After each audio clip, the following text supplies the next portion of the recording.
بسم اللہ الرحمن الرحیم نحمدہ ونصلی علی رسولہ الکریم اما بعد۔ پیارے پیارے بچوں، ننھے منھے پھولو، اللہ تعالیٰ آپ سب کو ہمیشہ خوش رکھیں۔ الاحسان اکیڈمی والے چچا کی طرف سے السلام علیکم ورحمۃ اللہ وبرکاتہ۔ پیارے بچوں، ہماری کہانی چل رہی ہے حضرت نوح علیہ السلام۔ اس کے 7 حصے ہم سن چکے ہیں، آج ہے اس کا 8واں حصہ۔ پیارے بچوں، جب کافروں نے بہت زیادہ تنگ کیا اور کہنے لگے کہ آپ عذاب لے آئیں، بس عذاب لے آئیں، تو نوح علیہ السلام نے اللہ تعالیٰ سے دعا کی، تو اللہ تعالیٰ نے فرمایا کہ انہوں نے اتنی زیادہ اب ضد بنا لی ہے کہ یہ آپ کی بات سنتے ہی نہیں ہیں، کانوں میں انگلیاں دے لیتے ہیں۔ جب سنتے ہی نہیں ہیں تو پھر مانیں گے کیسے؟ لہذا اب ان میں سے کوئی بھی ایمان نہیں لائے گا۔ تو نوح علیہ السلام نے کہا یا اللہ، جب انہوں نے ایمان نہیں لانا تو پھر آپ ان کو دنیا سے ختم کر دیں، تاکہ یہ کم از کم ایمان والوں کو پریشان تو نہ کریں نا۔ اللہ تعالیٰ نے ان کی دعا قبول فرما لی۔ پھر اللہ تعالیٰ نے ان سے فرمایا کہ آپ کشتی تیار کریں۔ تو پیارے بچوں، اس سے پہلے کبھی دنیا میں کسی نے کشتی نہیں بنائی تھی۔ آپ نے سنا نا کہ نوح علیہ السلام کا علاقہ تھا عراق کے ملک میں وہ رہتے تھے۔ اس سے پہلے دنیا میں کبھی کسی نے کشتی نہیں بنائی تھی۔ تو پھر اللہ تبارک و تعالی نے جبرائیل علیہ السلام کو بھیجا، انہوں نے نوح علیہ السلام کو کشتی بنانے کا طریقہ سکھایا۔ اور بعض کتابوں میں یہ بھی لکھا ہوا ہے کہ ایک خاص درخت کی لکڑی سے وہ کشتی بنائی۔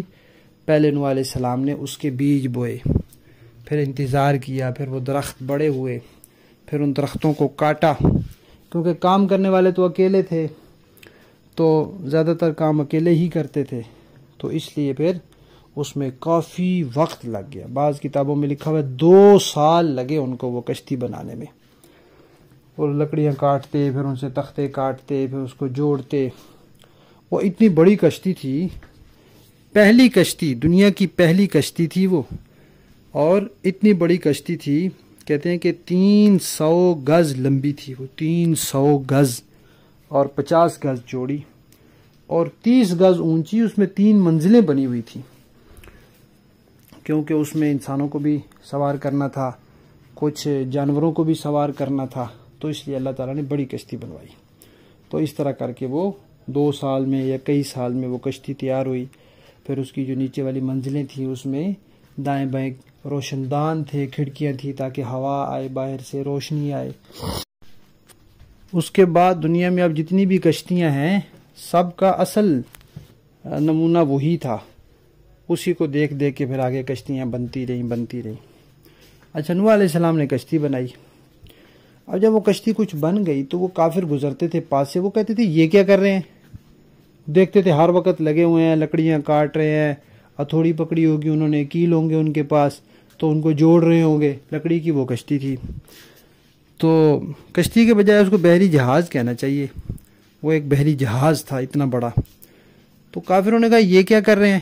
نوح علیہ السلام نے کہا کہ کشتی بنا رہا ہوں تاکہ جب پانی کا طوفان آئے تو پھر ہم ایمان والے اس میں سوار ہو جائیں۔ تو ان خبیثوں نے پھر مذاق اڑایا، وہ کہنے لگے کہ واہ بھائی واہ، یہ جو بڑے میاں ہیں نا، یہ بہت بوڑھے ہو گئے ہیں، اب ان کی نعوذ باللہ عقل کام نہیں کرتی۔ یہاں تو بارش نہیں ہو رہی، یہاں ہمیں پینے کے لیے پانی نہیں مل رہا، اور یہ کہتے ہیں جی اتنا پانی ہوگا کہ اس میں کشتی چلے گی۔ انہوں نے اور بھی مذاق اڑایا۔ تو نوح علیہ السلام نے کہا کوئی بات نہیں، اڑا لو مذاق، جب پانی آئے گا خود بخود سب کو پتہ چل جائے گا۔ تو اس طرح کر کے پھر وہ کشتی تیار ہوئی۔ اب کشتی تیار ہو گئی تو نوح علیہ السلام کو پھر اللہ تعالیٰ نے فرمایا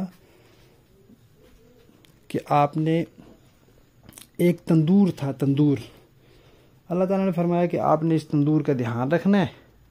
جب اس تندور میں سے پانی نکلنا شروع ہوگا نا، جیسے چشمے سے پانی نکلتا ہے یا موٹر لگائیں تو اس کے پائپ سے پانی نکلتا ہے، تو فرمایا کہ جب اس تندور سے پانی نکلنا شروع ہوگا تو بس پھر آپ لوگوں نے کشتی میں سوار ہو جانا، اپنے کھانے پینے کا سامان بھی رکھ لینا اس میں، اور جانوروں کو بھی 2 جوڑے جانوروں کے، ایک جوڑا بکرا بکری کا، اسی طرح گائے بھینس، اسی طرح جو اللہ تعالیٰ نے جوڑے پرندوں کے فرمائے، ان سب کو بھی سوار کر لینا ہے، اور آپ سب مسلمانوں نے بھی اس میں بیٹھ جانا ہے۔ پھر کیا ہوا؟ پھر انشاءاللہ ہم کہانی کے اگلے حصے میں سنیں گے۔ ہماری کہانی حضرت نوح علیہ السلام، اس کا 8واں حصہ ختم۔